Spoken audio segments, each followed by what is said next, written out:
Halo semuanya, perkenalkan nama saya Jan Kristo Giovanni Namdoli. Kali ini saya dan kelompok saya akan menjelaskan mengenai pendekatan komprehensif sains data, dari pengolahan dan processing data hingga penerapan data mining dan diskritisasi. Kali ini akan dimulai dari saya terlebih dahulu. Pertama-tama, harus kita tahu mengenai apa itu sains data. Sains data adalah pendekatan interdisipliner yang menggabungkan statistika, matematika, dan ilmu komputer untuk mengolah data menjadi pengetahuan yang bermakna. Jadi terdapat 3 ini, statistika, matematika, dan ilmu komputer. Pada ini, statistika digunakan sebagai pemahaman karakteristik data, matematika digunakan sebagai dasar analisis kuantitatif, dan ilmu komputer digunakan sebagai teknologi dalam pengolahan data tersebut. Nah, proses ini tidak hanya bertujuan memahami data, tetapi juga menghasilkan informasi yang dapat digunakan dalam pengambilan keputusan ke depannya, sehingga ini termasuk dalam statistika inferensi. Nah, setelah kita tahu pengertian dari sains data tersebut, tentunya kita harus masuk ke dalam tahapan dalam sains data. Hal paling mendasar dalam sebuah tahapan yaitu adalah perumusan masalah. Perumusan masalah ini di sini adalah kita untuk menentukan tujuan analisis secara jelas, sehingga kita tahu apa yang harus kita lakukan selanjutnya. Kemudian pengumpulan data. Pengumpulan data adalah mengumpulkan data dari berbagai sumber. Yang ketiga, pra-proses data atau sebelum kita melakukan proses data, yaitu kita harus melakukan pembersihan, transformasi, dan integrasi. Hal ini dilakukan agar dalam analisis lebih mudah untuk dilakukannya. Kemudian eksplorasi data. Dalam eksplorasi data ini kita akan melakukan memahami pola dan karakteristik data tersebut.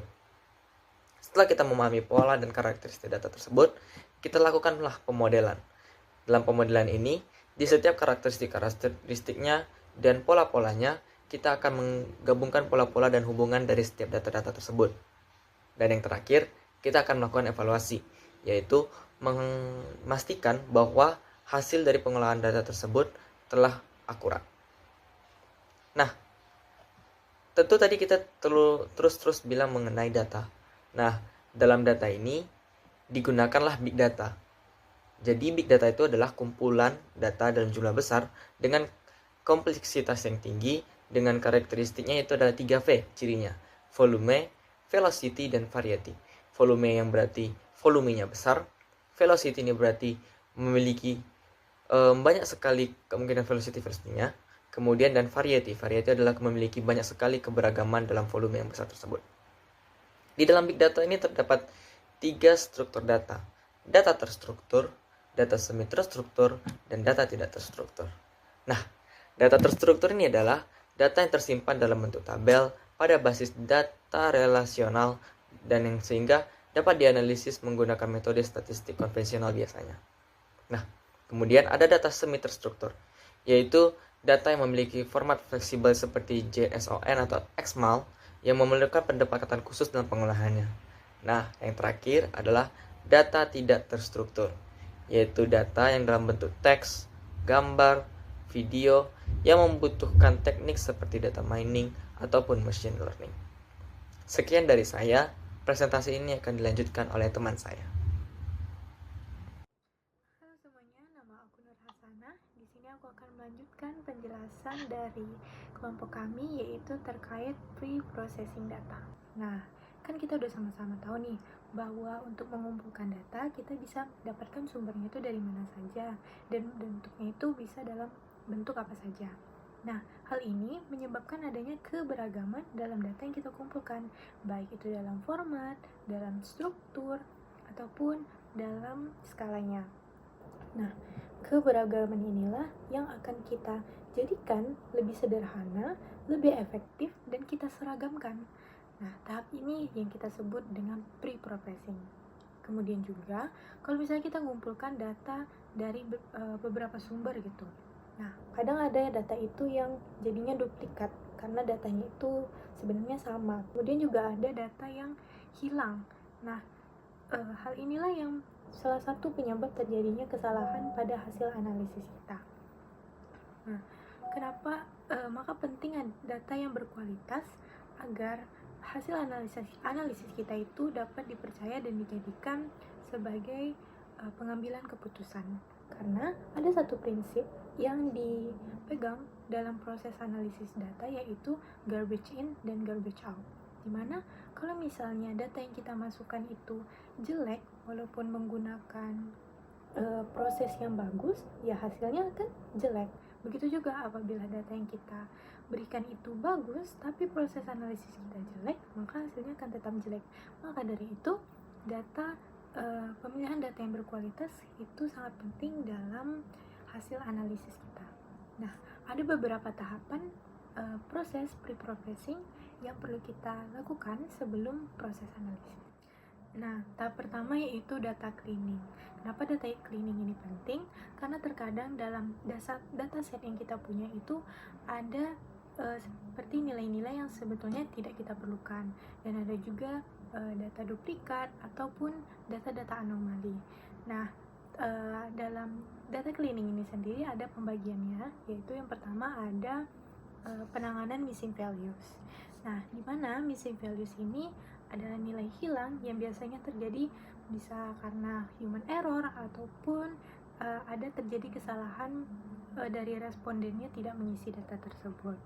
Nah, untuk tipenya sendiri, missing value ini bisa dibedakan menjadi 3, yaitu MCAR, MAR, dan MNAR.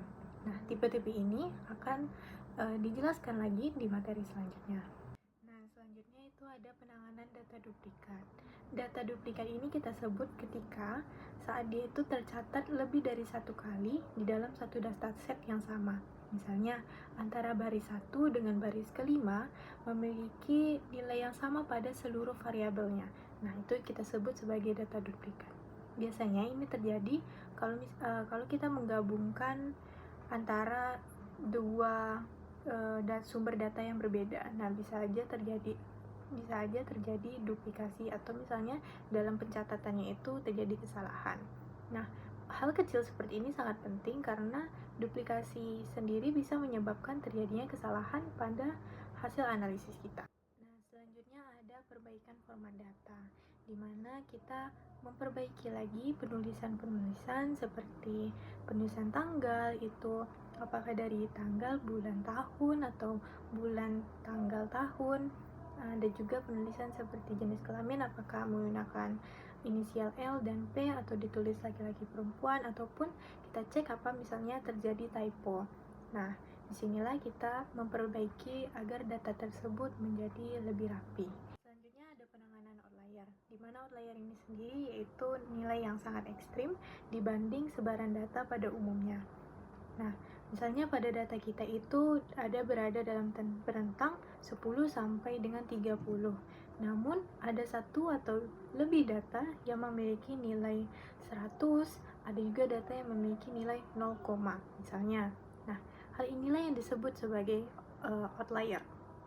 Keberadaannya itu bisa menjadikan hasil analisis kita menjadi tidak sama atau tidak relevan dengan kondisi yang sebenarnya. Nah, makanya penting untuk menangani outlier ini sendiri. Nah, untuk penanganannya itu ada beberapa cara yang dapat kita lakukan, yaitu dengan menghapusnya secara langsung. Jadi, yaitu proses trimming atau removing. Jadi kita nggak lihat nih, misalnya kenapa sih bisa terjadi outlier tersebut, apakah karena kesalahan pengisian atau misalnya memang itu fenomena yang jarang terjadi aja. Tapi kita nggak kalau menggunakan tahapan atau menggunakan cara trimming removing ini, kita nggak melihat nggak mempertimbangkan kondisi tersebut, tapi kita langsung aja menghapus. Cara ini memang mudah sih, cuman kalau misalnya outlier yang kita punya ini banyak, nah akan mengurangi jumlah data kita secara signifikan. Selanjutnya, kita ada cara percentile, flooring, dan capping.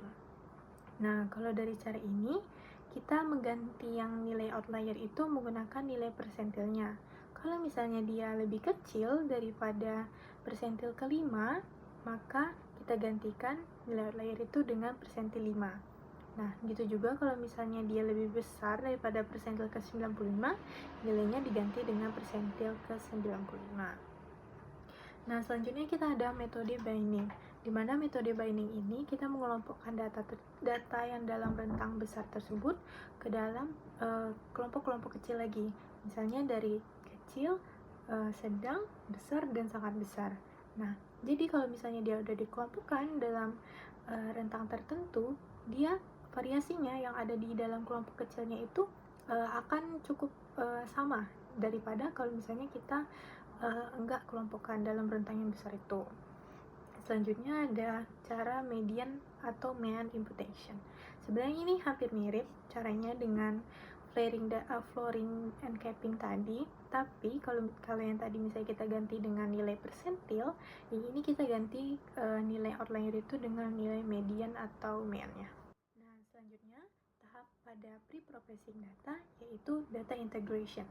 Data integration ini yaitu kita mengintegrasikan atau mengumpulkan data yang udah kita ambil dari berbagai sumber ini ke dalam satu dataset yang sama. Nah, di situ juga kita akan menyeragamkan format data tadi. Nah, cuman kalau misalnya kita melakukan integrasi data ini kadang terjadi masalah seperti redundansi. Jadi misalnya ada variabel atau data yang sama antara sumber satu dengan sumber lainnya. Nah, jadi di situ kita lakukan pengecekan ulang dan validasi lagi data mana yang sebenarnya relevan. Misalnya ada data terkait jumlah kemiskinan. Nah, di sini jumlah kemiskinannya rendah. Di sini jumlah kemiskinannya sedangkan pada sumber satu lagi jumlah kemiskinannya relatif lebih besar. Padahal itu dalam satu kota yang sama gitu kan. Nah, jadi kita harus lakukan lagi validasi data mana sih sebenarnya benar. Nah, selanjutnya dalam pre-processing data kita ada tahap transformasi data. Kenapa sih datanya harus dirubah gitu ya? Nah, kan kita udah ngumpulkan nih datanya dari berbagai sumber, udah kita bersihkan juga. Nah, tapi dalam variabel-variabel yang kita punya itu, mereka bisa aja nih punya format atau skala yang berbeda nilainya. Misalnya kita mau menganalisis pendapatan dan juga dikaitkan dengan jumlah anak. Nah, antara pendapatan dan jumlah anak ini mempunyai skala yang berbeda, di mana pendapatan itu bisa skalanya dalam bentuk ratusan hingga jutaan, sedangkan jumlah anak itu ya skalanya dalam puluhan satuan, yang paling banyak itu dalam puluhan. Nah, makanya perbedaan skala ini harus kita standarkan atau kita samakan biar hasil analisisnya lebih sesuai lagi. Nah, cara untuk transformasi itu bisa dari normalisasi dan standarisasi ataupun melalui teknik transformasi, yaitu seperti transformasi inverse, logaritma, dan akar kuadrat. Nah, teknik pre-processing data terakhir yaitu data reduction. Nah, misalnya kalau kita mengumpulkan data dari berbagai sumber, bisa aja kan data tersebut punya nilai yang banyak atau variabel yang kita punya itu menjadi sangat banyak. Nah, ini menjadikan data yang kita punya itu sangat besar atau bisa disebut big data. Nah, namun dalam proses analisis yang sebenarnya kan enggak semua variabel tersebut, belum tentu semua variabel tersebut juga yang akan kita gunakan. Nah, makanya perlu adanya tahap reduksi ini. Dan juga apabila data yang kita punya itu terlalu kompleks, nah nanti nilainya akan menjadi sangat besar, dan itu juga yang menjadikan ada kelambatan dalam proses analisis kita karena kita harus menyimpan datanya yang sangat besar itu, dan juga proses analisis perhitungannya juga jadi lama, jadi kita menjadi lebih lambat gitu dalam menganalisisnya. Nah, makanya ada beberapa teknik yang biasanya dipakai untuk mereduksi data. Yang pertama itu ada filter selection, di mana kita memilih variabel-variabel mana yang menurut kita penting, dan variabel yang nggak penting itu kita hilangkan aja. Jadi data set yang kita punya itu jadi lebih sederhana. Selanjutnya ada dimensionally reduction, di mana kita akan mengurangi jumlah variabelnya itu dengan mentransformasikannya ke dalam dimensi yang lebih rendah. itu biasanya dipakai menggunakan teknik Principal Component Analysis atau PCA. Jadi variabel yang asli itu yang utama yang kita pakai itu tetap kita pertahankan, yang lain itu kita sederhanakan. Dan selanjutnya ada data aggregation di mana kita menggabungkan data tersebut menjadi lebih ringkas dan kita hitung nilai rata-ratanya. Selanjutnya ada numeric reduction, di mana kita akan menggantikan nilai data asli ini ke dalam representasi. Jadi kita nggak menghapusnya secara langsung, tapi kita gantikan dalam bentuk informasi yang lebih sederhana.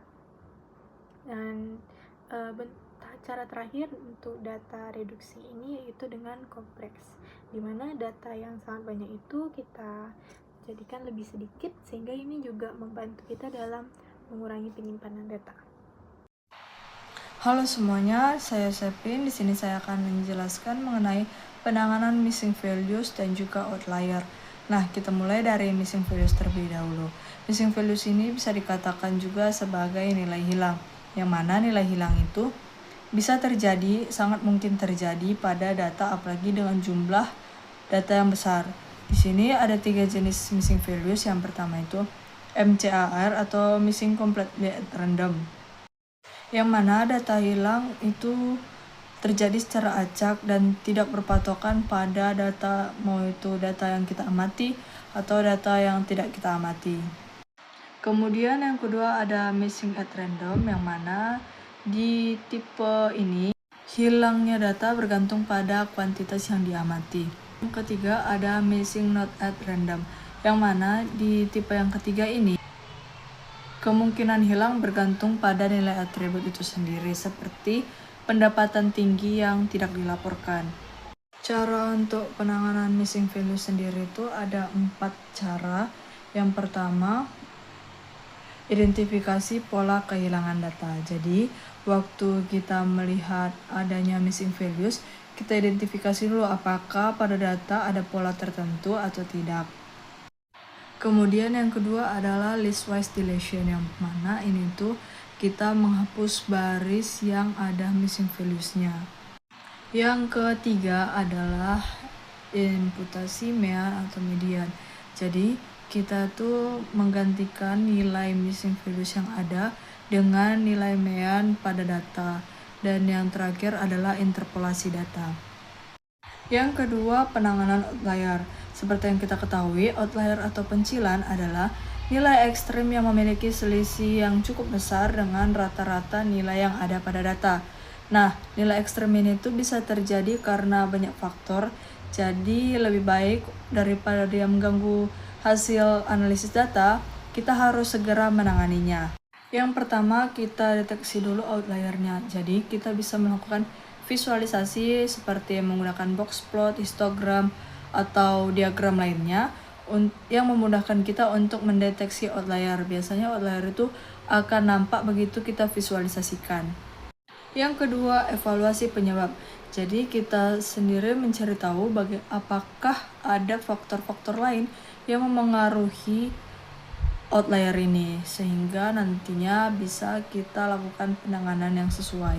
Yang ketiga adalah tindakan penanganan, yang mana di tindakan penanganan ini kita harus tahu dulu apakah data itu cocoknya dilakukan menggunakan ini, itu, dan sebagainya.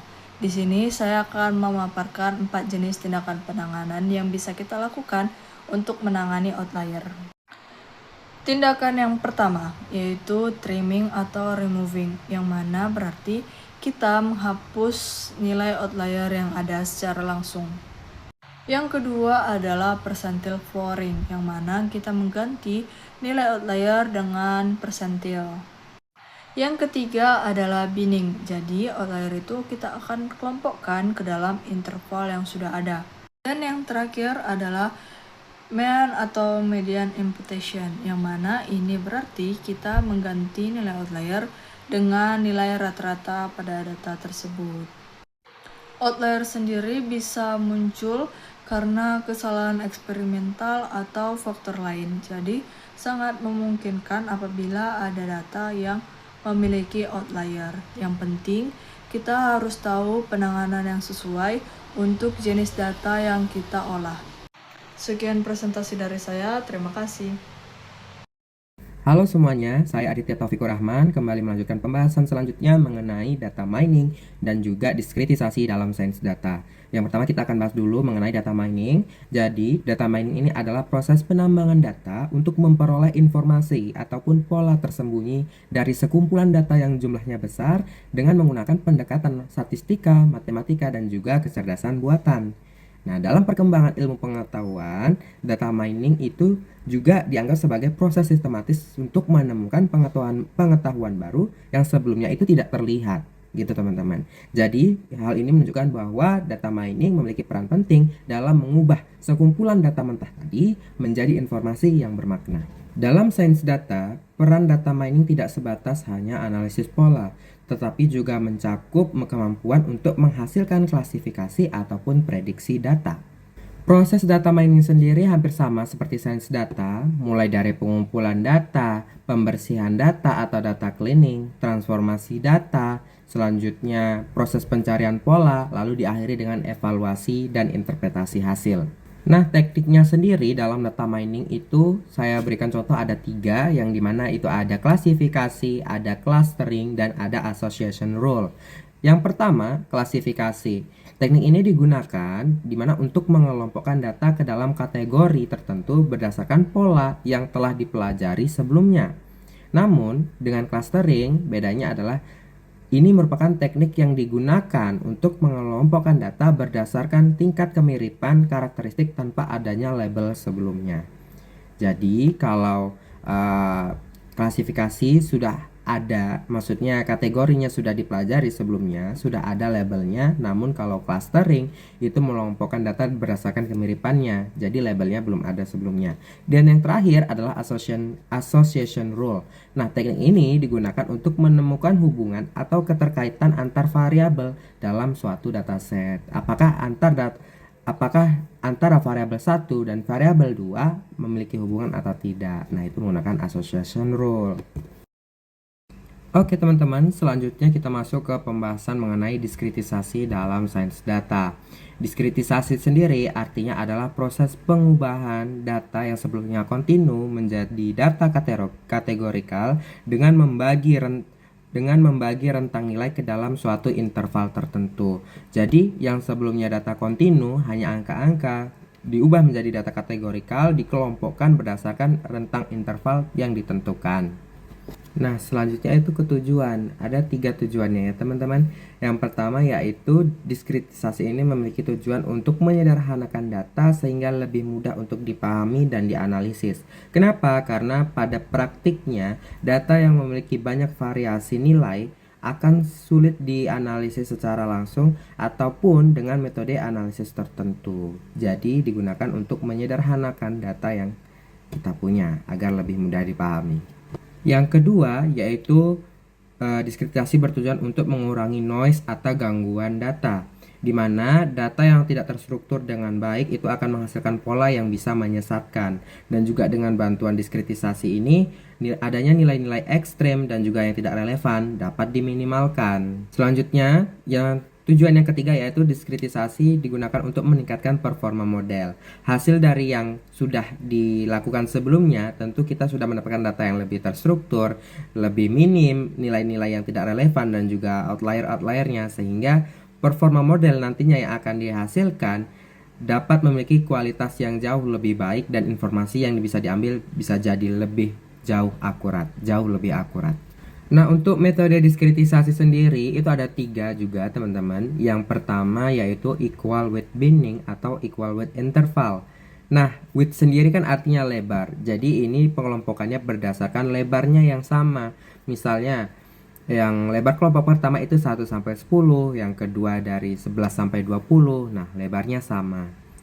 Lalu untuk jenis yang kedua yaitu equal frequency binning atau equal frequency interval. Nah, karena ini frekuensi artinya dalam setiap kelompok itu memiliki jumlah anggota yang relatif sama. Misalnya dalam satu kelompok isinya ada 10, atau 15. Nah, maka kelompok keduanya pun begitu juga, harus ada 10 ataupun juga 15. Jadi jumlahnya isinya sama. Dan yang terakhir yaitu metode clustering based discretization. Nah, ini menggunakan teknik clustering sebelumnya, di mana untuk menentukan batas intervalnya ini berdasarkan pola yang ada dalam data itu sendiri gitu. Oke teman-teman, ke bagian terakhir yaitu bagian kesimpulan. Saya akan menyampaikan sedikit kesimpulan dari juga penjelasan teman-teman saya sudah sebelumnya. Kita mulai dari sains data sendiri. Itu sains data adalah gabungan dari ilmu statistika, matematika, dan juga komputasi atau ilmu komputer untuk mengolah data untuk memperoleh informasi yang bermakna. Selanjutnya di mana tahapan dari sains data sendiri mulai dari perumusan masalahnya apa, pengumpulan data, pre-processing, visualisasi, interpretasi, dan juga evaluasi. Selanjutnya untuk tahap pre-processing sendiri ada beberapa, mulai dari pembersihan data, penanganan missing value dan outlier yang sudah dijelaskan sama teman saya tadi, jenis-jenis penanganannya ya. Dan juga itu digunakan untuk menentukan kualitas dari si analisis agar kita menghasilkan hasil analisis yang akurat. Selanjutnya data mining sendiri ini adalah untuk menggali informasi dari sekumpulan data yang jumlahnya besar untuk mencari pola tersembunyi ya. Selanjutnya terakhir diskritisasi, ini untuk mengelompokkan, untuk mengubah dari data kontinu menjadi data kategorikal berdasarkan interval yang ditentukan, interval tertentu gitu ya. Oke, itu sekian kesimpulannya. Jadi ingat ya teman-teman, keberhasilan analisis data bergantung pada kualitas data dan ketepatan model yang digunakan secara menyeluruh dan juga terstruktur. Itu teman-teman. Oke, mungkin sekian dari kelompok kami. Kurang dan lebihnya kami mohon maaf. Kami akhiri. Wassalamualaikum warahmatullahi wabarakatuh.